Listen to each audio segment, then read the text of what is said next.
Ambedkar was allowed to attend the school. Although he attended school, Ambedkar was segregated and given very little attention or help by his teachers. He wasn't allowed to sit inside the class. Whenever he needed to drink water, someone from a higher class had to pour that water from a height. This task was usually performed by the school peon, and if the peon was not available, then they had to go without water. He usually described this situation later in his writings as no peon, no water. He was required to sit on a gunny sack which he had to take home with him. Ambedkar faced the stigmas of social discrimination, and these things deeply affected him. He was the first in community to qualify high school and went on to study for BA Economics and Politics at Bombay University, where he met Sayaji Rao III, the Maharaja of Princely State of Baroda.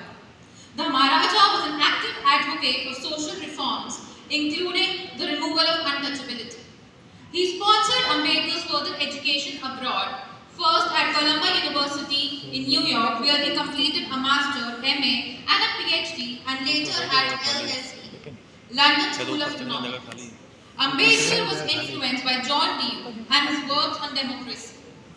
He had done 3 PhD. Dr. Ambedkar has a knowledge of 9 languages. His academic career tells us that he was a brilliant academician, and later when he came to India in 1970, he first served as a military secretary in Baroda and later became the professor at Sidney College, Government Law College, and later became its principal. He was also the fellow of University of Bombay.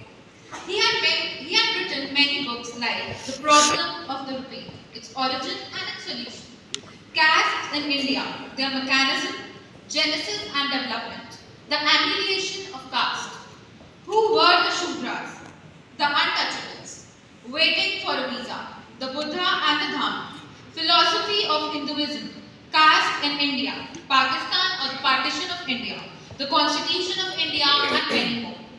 Mukh Nayak and Janta were his 2 weekly papers to promote socio-political awareness among the Dalits. To intensify this campaign for social reform, he established the Vahishkrit Hitakarani Sabha in 1924 to promote socio-political awareness among the Dalits with the slogan, Educate, Unite, Agitate.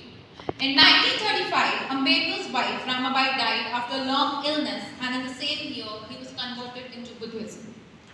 After independence on 15 August 1947, the new Congress-led government invited Ambedkar to serve as the nation's first law minister, which he accepted, but shortly resigned due to various reasons, primarily being the hostility towards the Hindu Code Bill. On 29 August, he was appointed the chairman of the Constitution Drafting Committee and was appointed by the Assembly to write India's new constitution. The constitution was adopted on 26 November 1949 by the Constituent Assembly.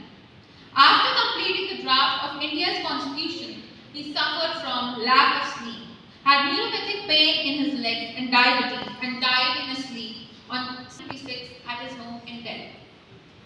Dr. B.R. Ambedkar was not satisfied by the culture of education system prevalent those days. He was in favor of mass education because at that time the lower classes like the Shudras and Dalits and women were debarred from the education system. There was no equality and freedom to have education. Due to lack of education, Dalits became mentally slave, morally degraded, culturally handicapped, economically weakened and socially backward. There were no social status and dignity.